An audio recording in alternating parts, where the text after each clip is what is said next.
Hey, what's up, everyone? Welcome back to another live podcast of my Thirsty Thursday. Hopefully, everyone is having an awesome week. We have some awesome information that we're going to divulge in today. But before we get started, I want to introduce Mike or let Mike introduce himself. So go ahead. Who are you and what have you been up to, man? Yeah, thanks so much for having me on. First and foremost, my name is Michael Levan, and I pretty much do everything and anything in the DevOps, software engineering, cloud arena. Whatever you want to call it. It's tough to differentiate yourself and try to stay in one category at the same time, right? But everything in the DevOps space and in the security space. Awesome. So before we get started, like I always say, if you guys have any questions, just throw it in the chat. And the last 15 minutes of the stream, I'll go through it and check it out and see what we have going on. So obviously the first question I wanted to ask is like, how did you get into the world of cybersecurity or DevOps, DevSecOps? Like, what was your journey like? Yeah. So in high school, at the end of high school, originally I went to school to be a personal trainer. And I was like, you know what, I want to do this. And then I ended up not liking it. So I went into tech, right? My first job was around like help desk stuff and that jazz. I started out playing World of Warcraft, and then I upgraded my computers and I started building computers, and that's how it all started for me. But yeah, I mean, my journey has been everything from like systems administration to software engineering. I met somewhere in the middle in the SRE DevOps platform engineering arena, whatever you'd like to call it. Mm-hmm. And throughout that whole thing, like I always had a security first mindset. The first company that I worked for is actually a cybersecurity consulting firm. So like I worked in the tech department because they had different departments, Mm-hmm. but like they always instilled in us like always do everything with a security first mindset. And then that's just kind of like what I led with in my entire career. Nice. That's pretty cool because I can say the total opposite, right? When I got into system engineering, I wasn't security mindset. I was just like, is this thing working? I don't want Mike calling me back, and so I want to give him everyone, put him in the everyone group so he can get access so he doesn't have to call me back and ticket closed, right? So I don't know if you ever had that. It doesn't sound like it, but probably there's other people out there that maybe worked in the help desk, got into system engineer or system admin and getting into that space. And I'm like, you know what? I hate, I still hate if I have to deal with a ticket. It's like my notes of probably one sentence and that's pretty much it. So I'm one of those. So hate me now. So what was your first job in tech? Was it a sysadmin, a help desk? Like what did you actually do? Yeah, I mean, I think at the time it was called like IT analyst. Hmm. I don't know if that title still exists. This was a long time ago because I started early. I like my first job in tech was I was like 18. So I started really early, and yeah, I think it was like IT analyst at the time, which was like help desk stuff. Yeah. I did that. I actually did some SOC stuff, so I was doing a little bit of alerting and such. Backup stuff, Windows Server stuff, all that. Hmm. Yeah. Yeah. And it's so interesting because I don't think that job exists anymore, right? Like, because if you think about it, like maybe, 15 years ago, right? Like we would be sitting inside of an office and then we have our MDF, we have our server room, we have our racks, we have our whatever, and we have, Windows Server. And it's like, oh, we have QNAP or we have, what is uh, the damn SAN? It was QNAP? I think so. Yeah. I don't even remember now. Equalogic. I know Dell was Equalogic. Yeah. So we have our, SAN configurations and all that stuff and going in and replacing this. And then even before that was like tapes, right? Yeah. Yeah. So it's like, yeah, nowadays everything is cloud and everything is cloud backup. So it's like, Man, I remember I did an internship and they called it a bench tech. And yep. pretty much what I did was just like prepare laptops and desktops Hmm. and like change RAM or do whatever. And they had a knock slash sock. And it was legit like it was a huge room and like there was like huge TVs and it was like kind of like being like in a movie theater in a sense. And I just always remember being like, this is the place, right? Like this is where my career needs to go. Like I need to land here with all these senior people. And it's just the irony of how tech changes so quickly, but you don't realize it in the beginning. And now, like you said, I don't even think those jobs exist. Yeah. Yeah. I don't think so either. I really don't. Cause it's like, even if you're a help desk, I think the closest and people out there if you're ever watching, please correct me if I'm wrong. But like nowadays, I think like pretty much a lot of like the help desk per se is like if you're an MSP and you're supporting some clients, it's like even if you're a help desk, like a service desk person, even in house, it's like you're not doing that low level stuff anymore. Right. Right. From and maybe I'm just like I've been out of the game so long in that aspect. It's like maybe there is still people that's going out and Yeah. swapping out cartridges and printers and going on the desks and stuff like that. But I don't I don't see that, right? Like I don't like I don't know. Maybe I'm totally wrong. I don't know. Maybe. No, I get it. I actually have a friend right now. She's transitioning from the medical field to tech, Hmm. and she's in school for software engineering. Mm. And she was pretty much like, where do you think that I'll start?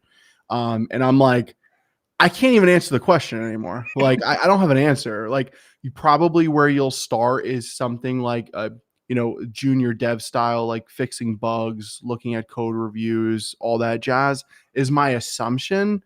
But like, Hmm. it's been like 15 years since I've been like in a junior role, Yeah. I don't even have an answer. Yeah. It's definitely hard, right? And we can just and I like that we're touching on this because it's like people ask maybe that, how do you get into this field? How do we start? It's like all of our stuff is just assumptions, Yep. maybe our little journey, how we did it. But remember, how we did it was way back when. We're not how we did it today. Yeah. So I think Yeah. it's a little different. Even like for example, pen testing and offensive security, it was so different. Even 6 to 8 years ago Mhm. than it is today. And so many, we weren't pen testing AWS, we weren't Right. pen testing Azure, or on getting into GitHub, GitLabs, and all this other shit. Like it was just like okay, you're not even Active Directory. Active Directory is probably the last couple of years, right? It was Really? always like okay, Huh. Wi-Fi, physical, Yeah. external, maybe an internal, but it Right. never really like in depth like with all the services that we're testing today. Right. And I just want to bring that up. So you were, how did you end up segueing or transfer into transitioning to like security per se? Like what sparked that interest? So from I pretty much like it was systems administration. Then I went into software engineering. Then I went into like the DevOps and SRE stuff, and now I'm an independent consultant. So like a lot of the work that I do is DevOpsy style stuff and cloud style stuff. A little bit of software engineering, because I believe like if you're good at DevOps, you also have a good software engineering background. Absolutely. And honestly, I l- uh, for me, secure. I think the reason why I'm so interested in security is because I like doing things the right way. Mhm. I'm not like I don't want to ever walk into a project and be like, oh, like we have to do it this way because of something, something politics, something, something management, something, something.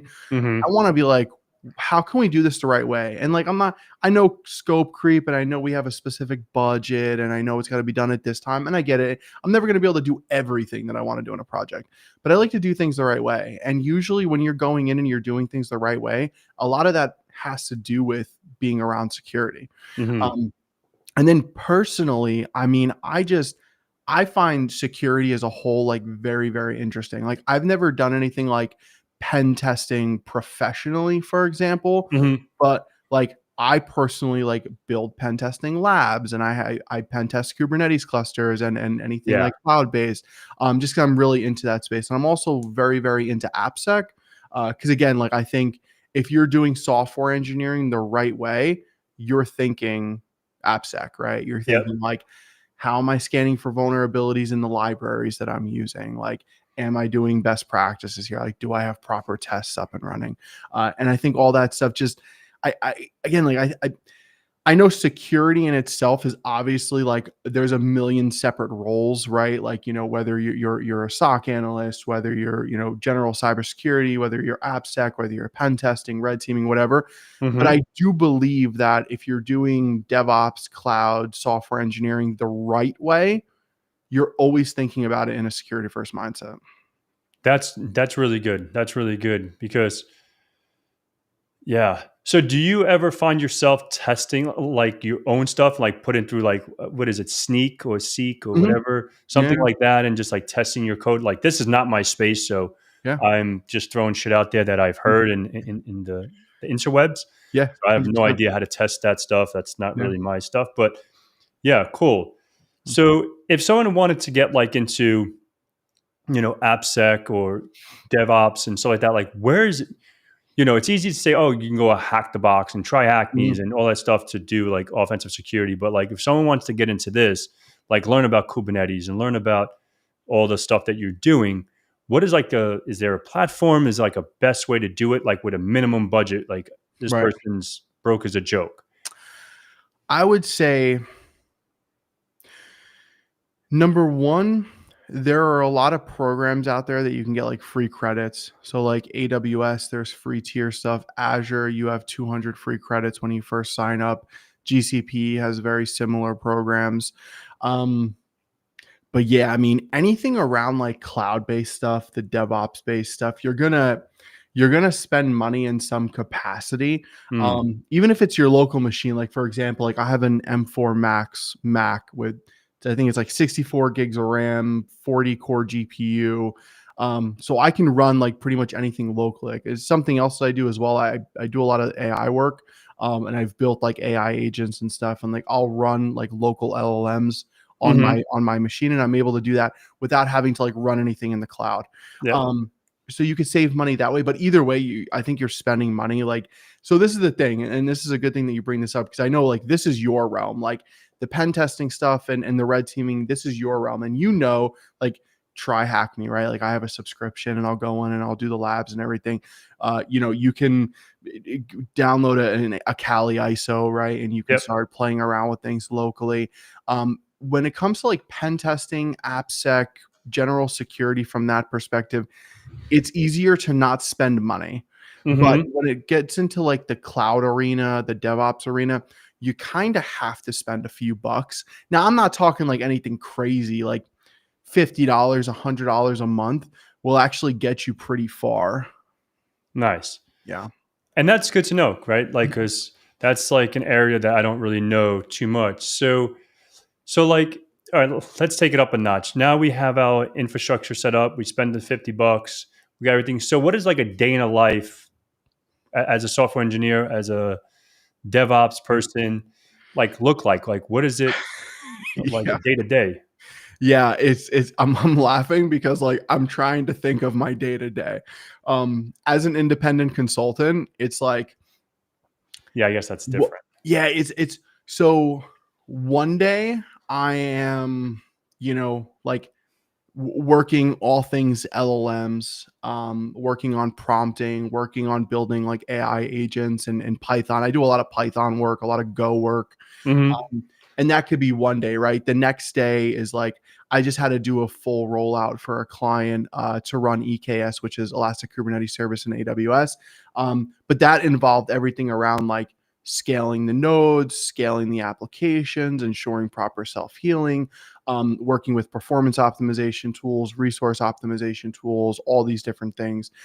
So my day to day is probably different than most. But what I will say is the typical organization, your day to day is going to be around performance, scalability, cost optimization, resource optimization, containerization, probably a little bit of Kubernetes, maybe some like serverless based stuff like Azure App Services, Azure Functions, Hmm. AWS Lambda, all that. But really, I think DevOps, and of course, like CI/CD and the pipelines and the automated deployments and stuff. But I think a lot of, at least like the direction that DevOps is going in, from what I can see, is very like SRE centric, like making Hmm. sure that this thing's running as expected. Hmm. A really, really good way to figure out exactly what a day to day is, you go use ChatGPT or something and ask it like, what are the things that I should know to be a DevOps engineer or an SRE at Netflix? And if you do that, like you'll get a really good output of like the different tools and everything that you'll most likely see in the day to day. Cool. That's definitely good stuff. Yeah, because I don't know if anyone here has ever done DevOps or DevSecOps or anything like that. So that's definitely a good direction. It's a fun field too. I mean, like there's so many different things that you can do in the space. Like the money is good. It's super fun. What I what I will say though is like, let's say you're trying to do stuff at home, or like you want to build a full home lab. Like me, like my hobby is this stuff, so like I like doing this stuff at home in my free time and everything. Hmm. It's definitely a lot easier to like pop open a Kali box and do fun stuff versus like pop open a Kubernetes cluster and do stuff. Like it's just like a different, it's a different feeling. There isn't like a lot of home lab stuff I think that you can do in like the DevOps arena Hmm. versus like, the pen testing stuff and the red teaming stuff and everything. Yeah, no, most definitely. That's the one thing that I think we have it a little easier to like have a little path, a career path, because it's like Right. start here, start there, and that's why I was like, oh, that's why I wanted to pick your brain on how the hell to get Right. started in DevOps, right? Right. So I guess like I want to ask a question if you can answer it. So like say for example, if you wanted to balance, for example, DevOps and then like DevSecOps, add a sprinkle a little security in. So Mhm. like what is like the modern, I guess, environment you want to say? Like how do we what is the difference, I guess? Like I understand it's security, but like where Right. would you implement security in DevOps? And or I Yeah. guess like maybe a better question is like, is DevOps and DevSecOps two different jobs? Yeah. I think it depends on the organization. It depends on the leadership of the organization. And ultimately, like everything else, it depends on whoever's running the department, how much they actually know about what should be done. Um, de- Hmm. I think DevSecOps is very much it's a buzzword, right? Like it's very much one of these buzzy things that, people are just going towards because it sounds cool type of deal. Mm-hmm. Really, the gist of it is securing what's happening in your pipelines.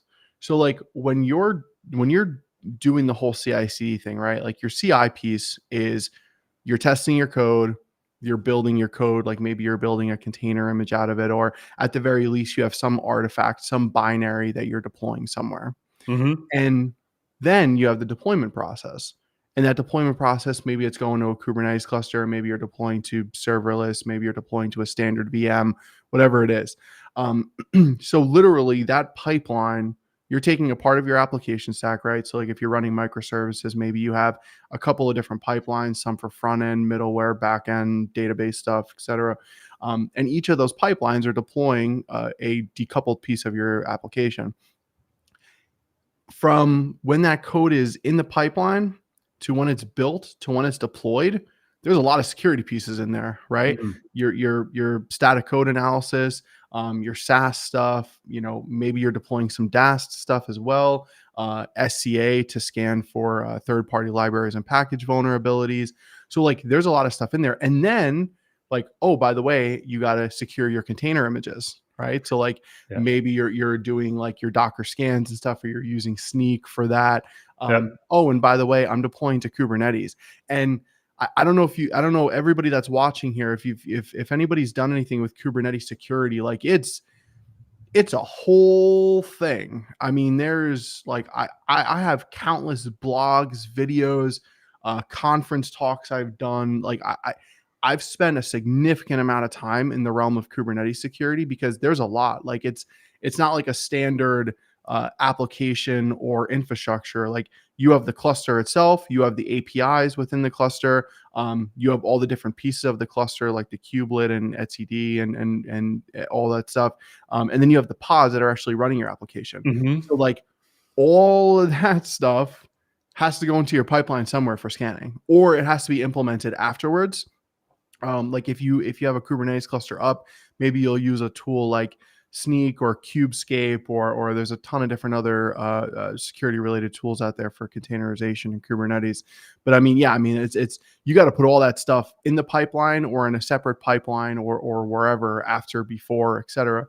So yeah, there's a lot that goes into it. But I think if you're doing DevOps right, you should be doing that stuff. I mean, it's tough to say because like everybody here, I'm assuming, is like all security focused, right? And one thing that we all kind of know from a security perspective is like the last thing that anybody is caring about usually is the security piece. Like everybody wants to get the features out, fix the Mm-hmm. bugs, get this thing in production. We have a deadline, it needs to get deployed, and then hopefully at some point, like somebody says, what about the security? So like you want to put that stuff in the DevOps piece, but the DevOps piece is often like you got to get this thing deployed. It needs to deploy X amount of times per day, etc. So then sometimes the security is forgotten. And I think that's why the DevSecOps piece and the AppSec piece are kind of in there and exist. Yeah, so it would reminds me, and correct me if I'm wrong, it's like saying a network engineer and a network security engineer, right? So it's like a network engineer, you're going to do maybe routing, switching, some blah, blah, blah, some VLAN, some stuff like that. But you're still doing security because a VLAN is some kind of layer two security. And Yep. then you're like, okay, a network security engineer is doing more firewalls, Yep. you know, threat defense, like IDS, Yep. IPS, and all that stuff. So it's like you still have to understand, how to set up the OSI model, how to set up a Mhm. switch, and how to set up routing. Yep. But then now you're going to implement a little sprinkle, a little security because obviously, if you let, if you don't have, you know, I don't know, VLAN trunking protocol enabled, and you can have VLANs all over the place, and you can do VLAN hopping or whatever. So it's like you want to have that segmentation and all that stuff. So Exactly. I grasped the concept. So that's pretty cool. So I guess like, do you use like Terraform? Hmm. Yeah. Yeah. Terraform's a big IAC tool. You'll see a lot of that. You'll see a lot of cloud formation, maybe a little bit of Azure Bicep, but a lot of the times you're either seeing Terraform or like the open source version, which is OpenTofu. Yeah. Gotcha. So like, what is like the difference between like, what is it? Terraform and like, what is the other one? Ansible? Yeah, yeah. So Terraform is your infrastructure as code tool. And what that Oh, essentially okay. means is you're using Terraform to create your infrastructure. So like let's say you got to run a VM or something like that, Hmm. you would use Terraform to create that VM. Ansible is your configuration management. So after IAC infrastructure as code runs, then that VM needs to get configured. And that's where something like Ansible, Puppet, Chef would come into play. Gotcha. Cool. Yeah. This is, I know a little bit of Ansible because you do, when I was doing some of the Cisco stuff, you have Yeah, some of, you're doing, pushing out this code. So you don't, you're configuring 50 switches. You don't have to do show yeah, running config and exactly. config T and paste to your code. You can just push this out. Yep. So, and so Yeah, a cool. lot of Python as well, like in the networking and network security space. Hmm. There's a lot of different things you can do Python related, which is really cool. Yeah. I think they actually implemented that in the new CCNA. And Yeah, I yeah. think like Yep. network programmability and all that stuff and Ansible and Mhm. fun stuff like that.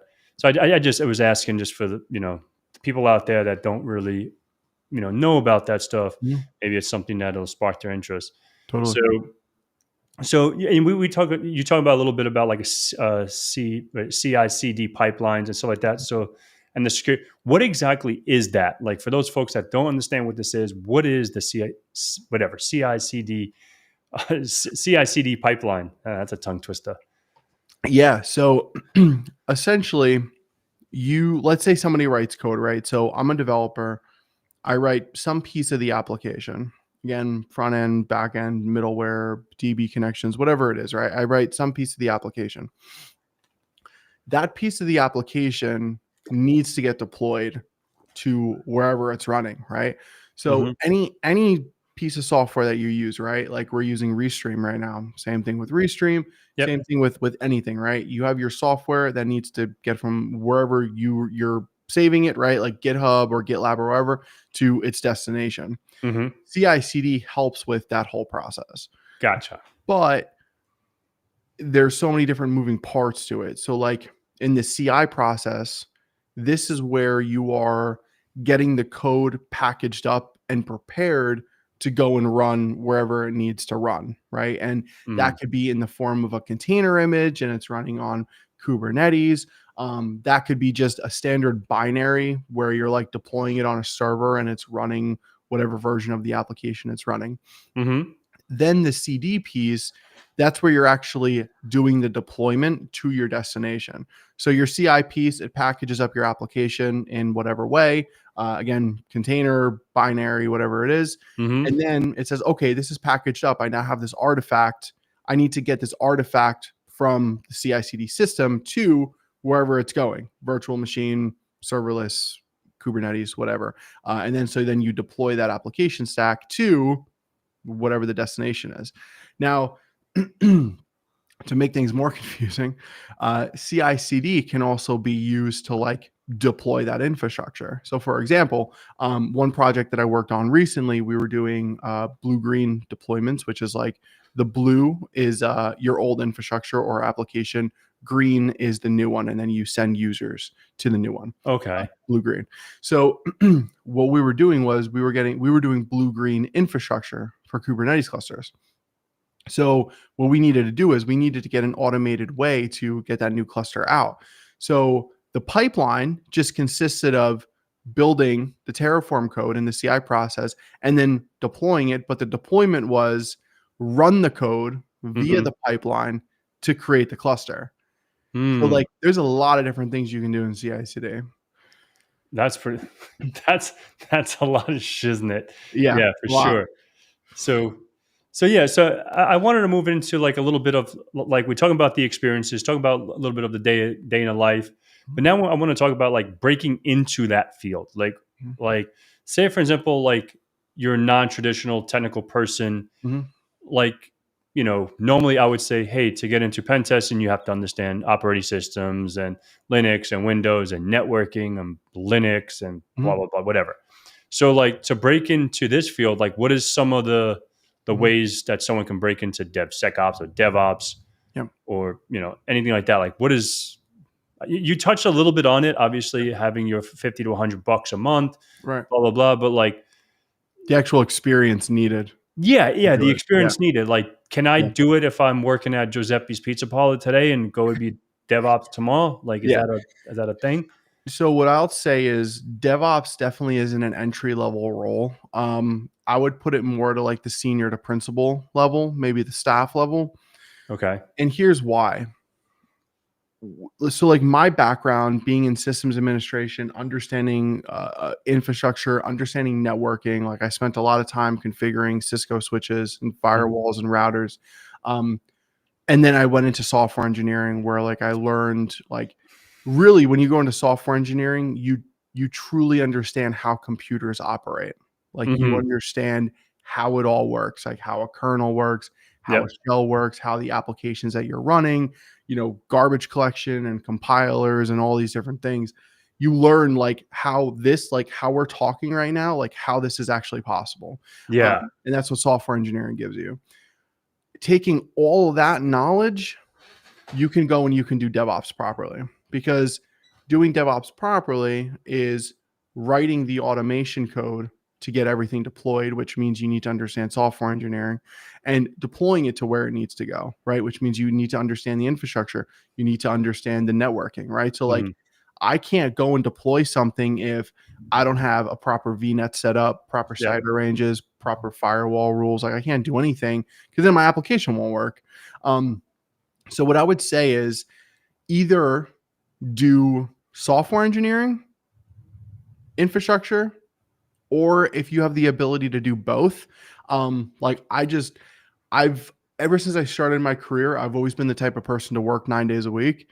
So like it was easier for me than most to be able to transition so many times because I just put in the 15-hour days for Mhm. years, right? And I still do. Um, but for the normal person, right? Somebody that likes to sit still, unlike me, um, either do systems administration or do software engineering, and then you can eventually move into this DevOps realm.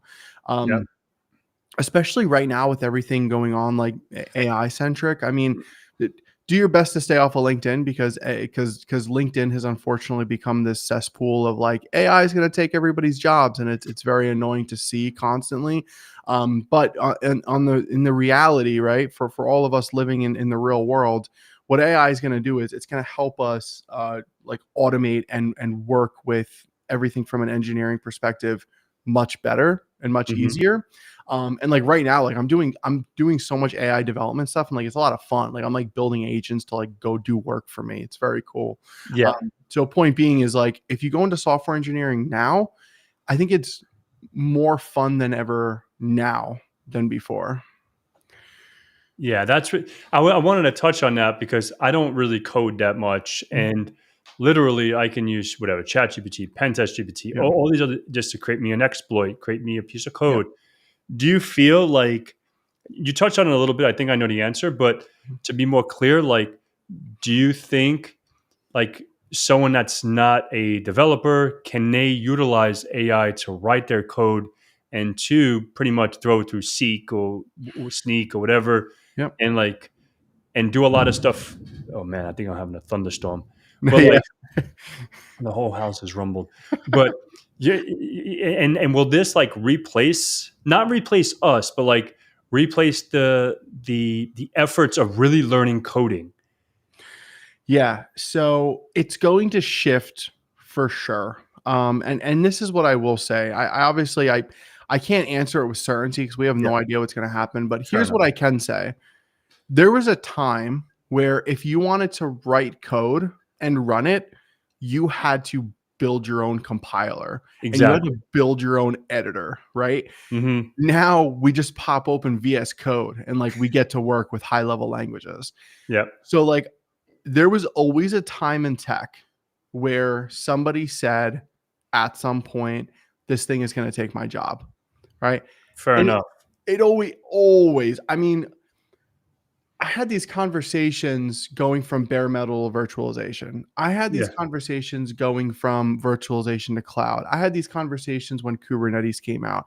People were, I don't know if you remember this, but like all of social media was a couple, maybe 8 years ago.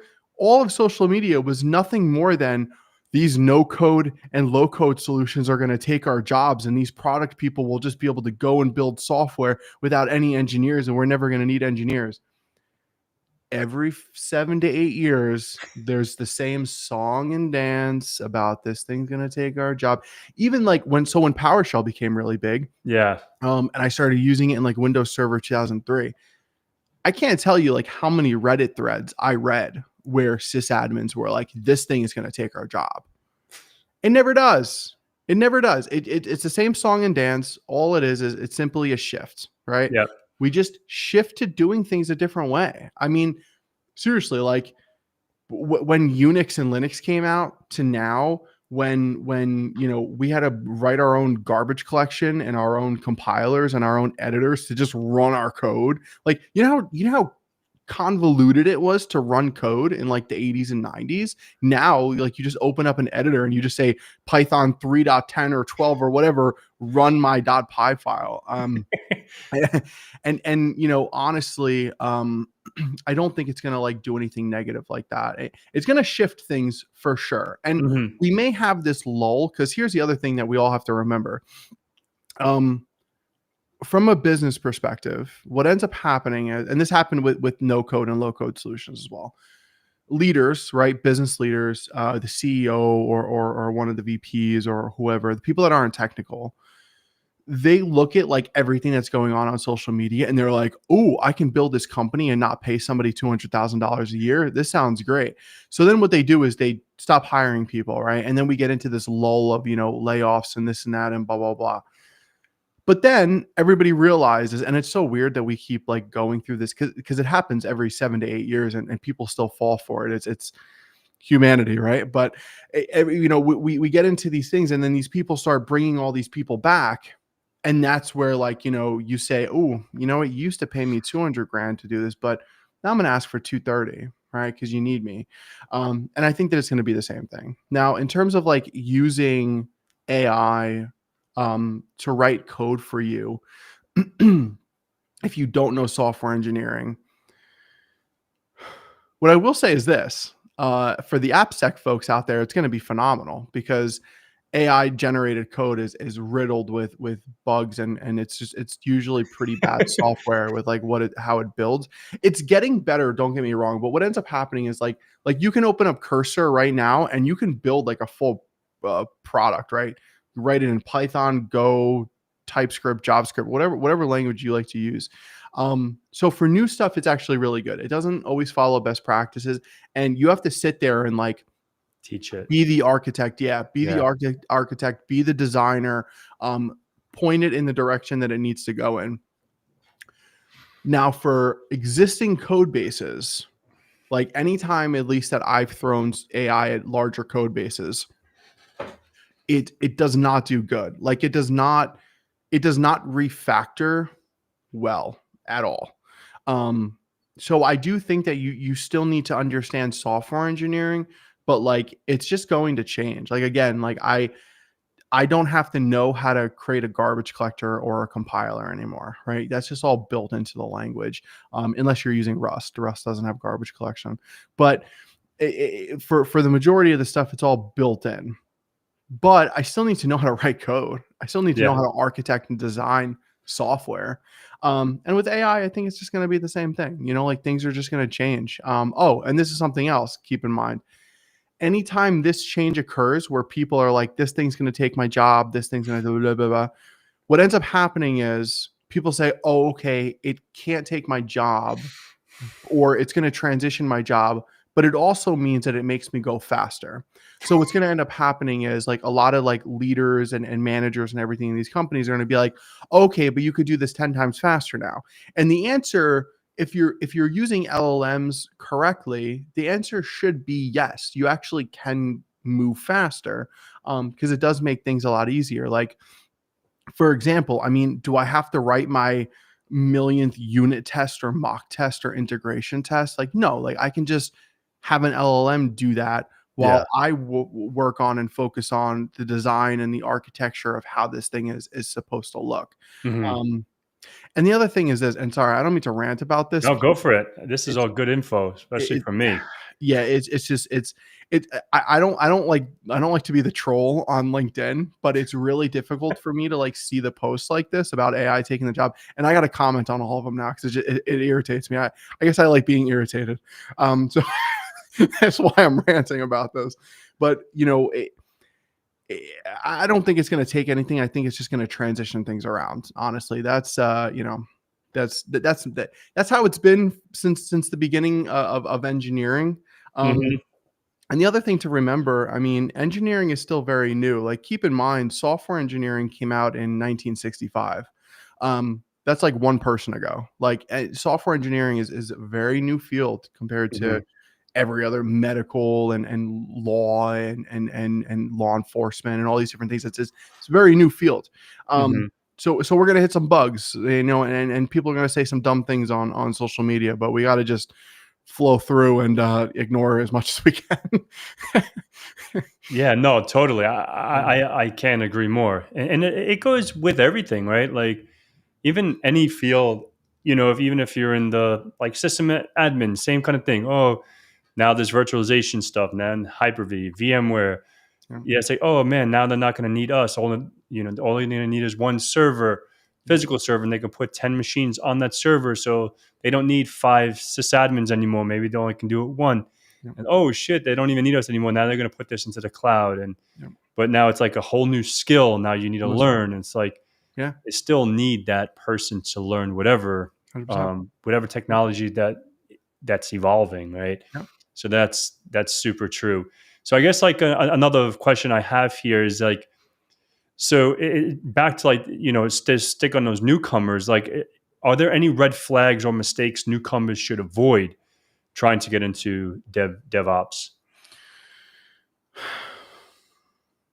Yeah, it's a good question. I mean, I think the biggest mistake that I see people do is like they don't get the fundamentals down prior. So I see a lot of people because so the average DevOps salary, I mean, you're looking at between 160 and 200,000 a year, give or take. Hmm. Um, That's what my next question was. Like, what is the yeah, compensation for these roles? yeah, I would say it's around there. So what ends up happening is, right, and this is the same thing with like anything in engineering in general. A lot of, unfortunately, and this is not the way to do it, folks. A lot of people get into computer science and software in general as a whole. Even I know this happens a ton in security, where people see these salary ranges and they're like, oh, I'm gonna go to school because the local college down the street said they have a security program that I'm going to come out and make six figures, right? And it's the same thing with software. And people think that way with DevOps as well. Um, I think the biggest mistake that people make in tech in general, and this is just all of it, this is DevOps, everything. Number one, you don't get into it because you actually like it. Number two, you try to just go straight for like the senior thing, right? And Hmm. a lot of people try to get into DevOps and they skip understanding software engineering, right? Like if somebody can't give me the basics of like what the software development lifecycle is, like Yep. you can't go and expect to do DevOps.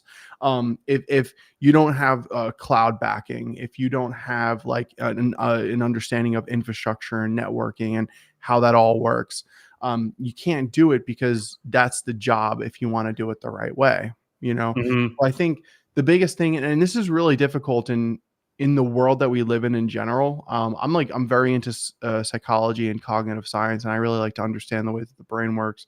And Hmm. the biggest thing in our world right now is like everybody wants things now, right? Yep. Like everything is fast food, right? Everything's McDonald's. Everything's just, I want it now, right? I want in 5 minutes. I want to be able to, and that's not the way the world works.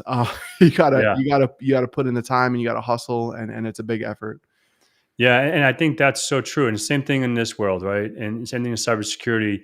You see these companies that say, "Oh, here's a boot camp. Here, get out of this thing in 6 months, and you're going to be a security engineer, and you're going to understand CTI, threat technology, whatever, threat intel, Mhm. or cyber threat intel, whatever you want to call it, like pen testing and all these things, you know."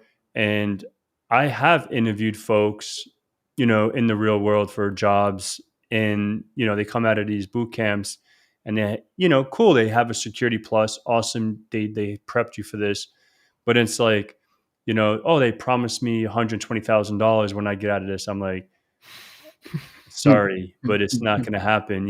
Like, it took me, 6, 7 years to make 100 grand. Right. Right, right. So it's like, don't think you're just going to like come out of this. And I understand inflation. I understand things are going up, and it's not the same as, 20 years ago, like when I got into Mhm, the game.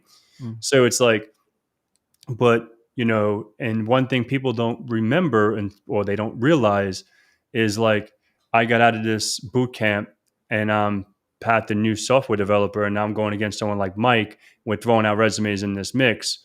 It's like, oh, why I'm not getting, you put, oh, I want to make 120,000, and Mike only wants 160, but he's been in the game for 20 years, and I've Right, been in the game for 20 days. right. So it's like, these are the things that people don't understand, or they don't think about. They just, Yeah, they only hone in on themselves. And I had a friend of mine call me yesterday, and he's like, dude, like, I've been applying for many, many jobs. I'm not getting any callbacks. I'm like, dude, it's not you against you. It's right, you against you every day to make yourself better. But now right. you're putting yourself into a pool of a quadrillion people, Yeah. you know? So, and And obviously sorry. there's that. No, go ahead. No, I was gonna say, and the other thing too is, I mean, like right now, I understand people are going through a tough time right now. Like we're seeing layoffs at Microsoft, we're seeing layoffs at all these big tech companies. We're seeing people that are 8, 9 months they can't get a job, right? Yeah. I get it, but what everybody's got to remember is like it's there's been always periods where it's been this way. I mean, when I first tried like getting into tech, I had to have sent out 2,000 resumes, maybe more, Mm-hmm. to get a call, to get one call, to Yep. get one interview, right? So it's like it's bad, and I'm not discounting it. We're in a weird time right now. We're in this kind of bubble, which is weird. Um, but what everybody's got to remember as well is like this isn't like a new thing. Mm-hmm. Um, and to your point, it's you against you. So like, what are you doing to make yourself look better? Do you Mm-hmm. have a GitHub? Do you have a blog? What does your resume look like? Mm-hmm. How are you showcasing what you know? Have you built some software and put it public, right? Like, for example, like there are blog platforms that are all code centric that you can use to build and run on your own and then blog on it, right? And you can tell people, yeah, this is my blog. I actually host this infrastructure. I wrote pieces of the software for it. I deployed it, etc. Like, you can't just expect to like go put an application in and get a call. I mean, Exactly. you know, it Unfortunately, it doesn't work that way. Like there was a time, like there's been periods of time where it did work that way in tech, but it I would say like the most recent one was probably directly during COVID. Like during COVID, it was really, really easy to walk into a lot of tech firms and get a $200,000 salary Yeah. because they really needed people, right? So again, think about life, supply and demand, right? Yep. Everything's sales. So, if you're trying to go into something where, you don't have a good sales portfolio and, you don't have anything to back what you're trying to sell, aka yourself, Hmm. it's going to be hard to get in anywhere. No, yeah, I agree, and that's so true because applying for jobs today or just getting a job today is so different. Like from when I was coming up in the game, I would go to the library, print out like 15 resumes, and just walk around and go to yeah, they had online applications and everything, but I don't know, like there was, and it still relates till today, and this is why I'm bringing this up because when I was thinking about it. And it's like when we had a way of just handing a resume to a hiring manager. I remember when I went to a bank. Just it was my second job or third third job, I think, a third third position. And I remember walking into a bank and my second position, and then like next door was an MSP, and I really didn't know what an MSP was, but I applied for this bank, and they're like, oh, we're not hiring, but there is a computer company. They just pulled a computer company, and it was called INS. So I went into this rinky dink little place, and I was like, hey, like I was working. This was in 2009. And I was like, hey, I've been working for 5 years for this software company, this EMR company. I'm looking for a new position. I want to learn more about Active Directory and all that stuff because I have my MCSE now. I thought I was cool. And then they're like, oh, yeah, we are hiring system engineers. And I'm like, okay, cool. This is my resume. And back then I had like 4 machines in my house. This is just when like virtual PC came out. I don't know if people even know what virtual PC is. So this is before Hyper-V in the Microsoft world. And so like they had virtual PC and sometimes like it didn't even work. It would give me errors every time you uploaded an ISO file. But anyhow, like just by networking, it was just like that luck of the draw. I got a position. I literally was hired on the spot and I was like, hey, I need to give my 2 weeks. And so, and that, go forward now, 2025, the same kind of concept, like you go to these conferences. I don't know how it works in your world, maybe AWS conferences. I don't know, but like maybe you might not have your physical resume, but you have like what Mike was saying, like you have your virtual resume, you have your videos, you have your blogs, you have your GitHub, you have your code, whatever you have, and you say, okay, my name is Mike, my name is Pat, I'm interested in this, I see that your product is doing that, I think I would be a good fit. Here, check out my LinkedIn or check out my virtual resume per se. Because I think today, and how is it with your world? But I think today, like people don't really look you have to submit a resume, I think more for like the HR and just have a resume on file. But I Yeah. think people do reconnaissance on you and really like get to know you as a person. And do you feel like the more like you have a good following on Twitter, you have your YouTube channel, like do you find like that people having that presence on the internet helps them or hurts them? I always wanted to know that. It's a good question. And So, then we'll start taking questions from the gang. yeah, no, that is a good question. And I think it depends, and I'll tell you why. So, I went out on my own about 5 years ago, and originally I started out doing just more consulting, and then I spent about 2 years doing content.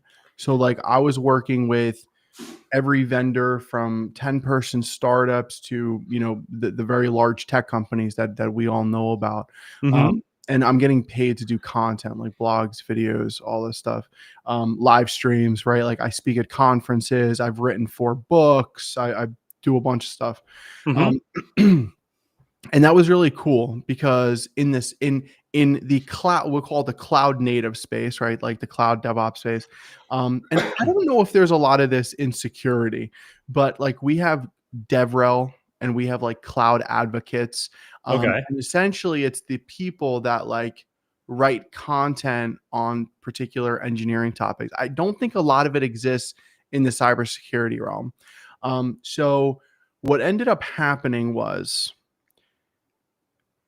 writing content and like and this is I'm gonna I have a gripe with this, and I'm hitting a chord on myself accidentally. But there was a time where like you would create content and it would be like engineering focused, right? Like you did something at your work and you wanted to show people how it's done because you figured if I had that problem, I'm sure other people have the same problem. Yep. Well, what ended up happening in the cloud native realm is it kind of went from that type of content to just pretty much being like product marketing, like talking about a vendor, talking about a tool that a vendor has this feature, blah, blah, blah. Right. So it became so tech content in the cloud native realm became very like salesy, which is very unfortunate. Hmm. So like, you can go to conferences like KubeCon, right? Like you can do a lot of CNCF based conferences. You can go to all these things and they're all great. Like that realm very much exists. AWS reInvent, Microsoft Build, Microsoft Ignite. Um, they're like I'm going to next week I'm speaking at one called Kubernetes Community Days. The week after that, because I'm a Datadog ambassador, so they Okay. invite us to Dash, and they like pay for our hotel, and we go to the conference and do the speaking and all that fun stuff. So it's still there, but I do believe that, and I'm getting to your answer, but I Oh, you're do good. believe that because of all the DevRel and the cloud advocacy and the stuff that kind of went around, like instead of talking about stuff from an engineering perspective, it turned more towards like being a spokesperson. I Hmm. think as a content creator now in the cloud native realm, because I've had this question before, like literally a couple weeks ago, a potential client was like, asked me like, yeah, we know you do all this content stuff when we see it on your LinkedIn, but do you actually know how to do it in the real world in production? Yep.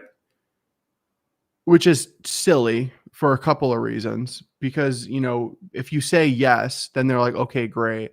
But like if you don't put content out there, then people are like, well, we don't know what you know. And then if you do put stuff out there, they're like, well, do you know how to actually do it? It again, humanity, right? It's very, very, people are strange.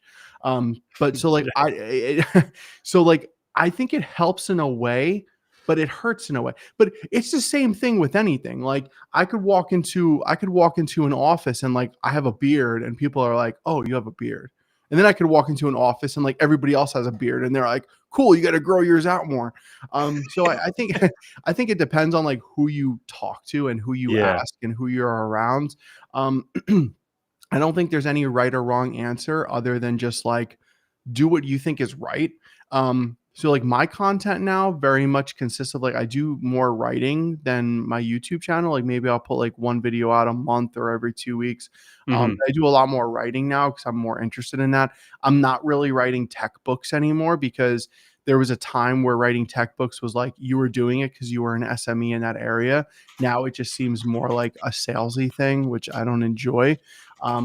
Which actually, all these things that I'm talking about, these are big reasons that I'm thinking about um, going into more security stuff, because I feel like in the security realm, you can still create content and go to these conferences, and it's about what you know from like an actual production perspective versus like more sales and marketing stuff. I feel like the security space is a little bit interesting.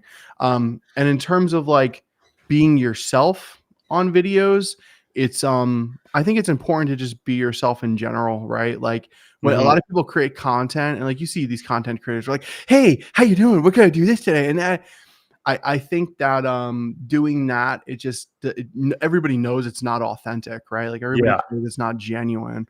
I think just go and be yourself, right? Like be yourself, but hold on, be yourself, but if everybody thinks you're maybe try to change yourself a little bit. If you're like, wow, I'm being a real something something, maybe don't be yourself, right? And try to figure out what's going on in your own head to be a better person overall. But that's like Yeah. way off. But like you should just go and be your true authentic self. You should never try to be somebody you're not, and you should never create content just because you're trying to push something specific. It really should be about the things that you enjoy. Like I got into content creation 10 years ago, probably at this point, because like I just saw stuff that I thought was really cool, and I thought that other people would think it was really cool. Yeah. You know, No, facts. And then I want to touch on that, and then we'll get into these questions and call it a night.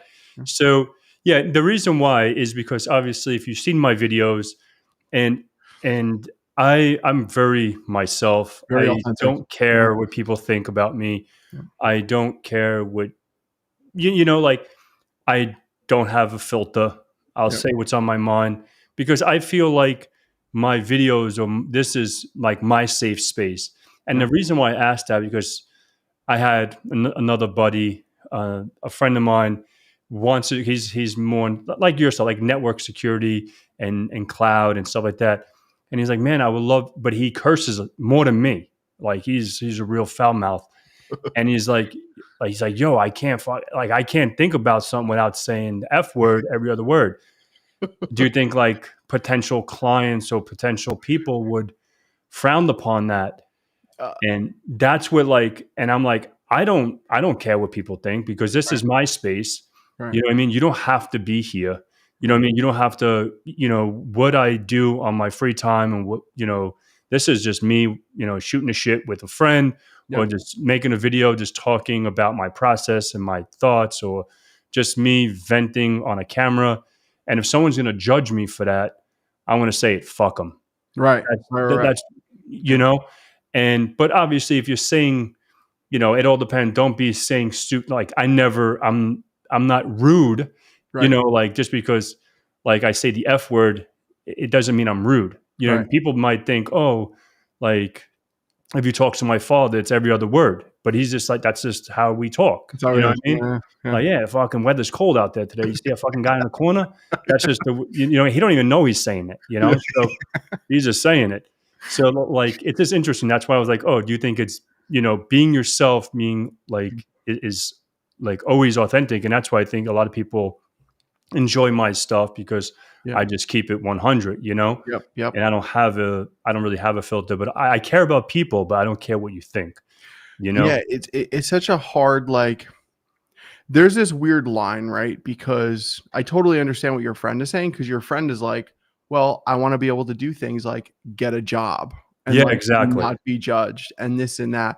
And Hmm. honestly, I think that's a decision that like you have to make for yourself. Yep. Because look, there's gonna be, and I'm gonna be honest with you, you could be as like professional and on point and everything as you want, Hmm. and somebody's still gonna find a freaking problem with you anyway. Yeah. Facts. I don't think there's a right or wrong answer. And to Hmm. your point, like the safe space of like, this is your YouTube channel, this is your blog, this is the way that you see things. It should be that way. I mean, and as long as you're not hurting anybody, Exactly. you know what I mean. It's people are gonna be offended regardless. So Yeah. No, exactly. All right. Yeah. Because we can talk about that for ages about offense. And like, I really don't give a shit if I offend you or not. Take a hike. All right, so let's see what's up in here. I don't think we have too many questions. Oh, blah. Goat is a good version. Terraform is a great C2. Yeah, I was actually talking about that with Home Home. Paul, you know who I'm talking about. Paul is the OX3 security. I call him a friend Home Home because he likes to stay anonymous. Yeah, he likes to be his and not. Hey, listen, I'm a complete beginner. Please don't get pissed by my question. I will never get pissed.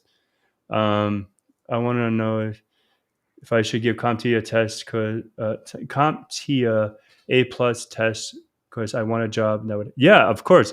So speaking of the A plus, I know I've said this many times. A plus was probably my hardest exam I've taken, still mhm. to today. It's not It's easy. so broad. Yeah, it's so Yeah. broad. Yeah. Exactly. It's not so. If you get your A plus, kudos, Yeah. and you know more than a lot. Trust me. Like I have friends that have CCNP that will fail Yeah. the A Yeah. plus. Yeah. So it's not that beginner. I don't. I hate when people are like, oh, you need to start this as a beginner. Uh, I guess if you're like into electronical engineering, like computers and Yeah. taking them apart, building computers and understanding that. But if you're not into that, that's going to be a hard exam because I I was feel never into that. I feel the same way when people say, "Oh, I want to get into software engineering," and then everybody responds like, "Oh, do Python. It's the easiest language." There's no such thing as easy when it comes to software engineering. Just because Python's one of the languages that you can read a little bit easier doesn't mean like it's easy, because it's not. Yeah, exactly. And every new thing is hard. Yeah, 100%. Every new thing is hard. So let's see. According to everything in money, your world is always still in tech. Find a pet. Yep, exactly. 20 years in business. I'm still learning. Exactly. Yep. Still learning too. Don't know it all. Blah, blah, blah. So this thing, if someone is interested in DevOps, what is the basics that they should start with? Programs to learn, beginner projects. Yeah, that one. So I would say, it's so hard to think about beginner level projects because it's not going to be anything beginner centric. What I will say is, go learn some of the material for like the AWS and Azure beginner certs. You don't have to get the cert. Just go through the training material. Um, Same thing with like Kubernetes, right? Like there's the KCNA, which is the entry level. There's the KCSA, which is the Kubernetes security cert. If you have LinkedIn Learning, I have a course out there on the KCSA. Um, but yeah, I would say the best thing to do is look at the beginner level certs and study for them. Like, you don't have to take it if you don't want it. But just go through and look at them. And then the other thing that I would do, honestly, go on Udemy or wherever your platform is, Pluralsight, whatever, and just look up like beginner level like Python courses, and then just go through that, and then just start figuring out and building some cool stuff on your own. Like, one of the things that helped me a lot with programming, because my background was in systems administration originally, was like I knew I wanted to learn how to write code, but like I wasn't a developer at the time. So what I would do is I would say, okay, how can I write code but still be a sysadmin? So then I Mm-hmm. just started automating like stuff in Windows Server, and I started automating stuff in Azure and in AWS, because they all have APIs. So Yep. like you can write scripts, 20-line scripts, to go create a VM for you or do whatever, and just so you can learn how writing software works, Mm-hmm. especially in security. I mean, like security, like one of the coolest things because for everybody that's watching, like one of the big things that I'm really working on right now is transitioning into more security stuff, right? So like I want to take all my engineering knowledge and all my domain knowledge, and I want to go down more down the security route, as Mm-hmm. like a standard day-to-day thing for me, versus it just being baked in on the in the behind the scenes.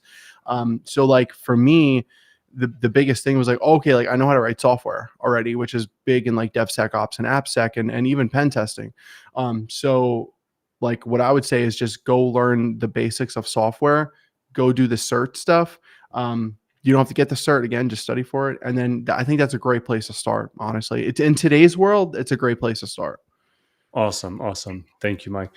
So I guess that was pretty much it. So I want to obviously say thank you for everyone hanging out tonight. So the last question, Mike, like how can people connect with you if they wanted to maybe follow up with some questions after this, or how can they connect with you? And yeah.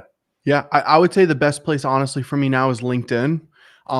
If I started doing some Substack stuff as well, but not as active as LinkedIn. But on LinkedIn, you'll see like my blog and my YouTube channel and my 2 podcasts and where I speak at events and all that good stuff. Yeah, so LinkedIn is always the best place. And I also post usually twice per day, Monday through Friday, and then I post once on Friday, once on Saturday, and it's all educational stuff. So like I always put little snippets in my LinkedIn. Sick. Sick. Awesome. So be go ahead and follow his page and connect with him and all that good stuff. So I want to say thank you so much. And until next time, guys.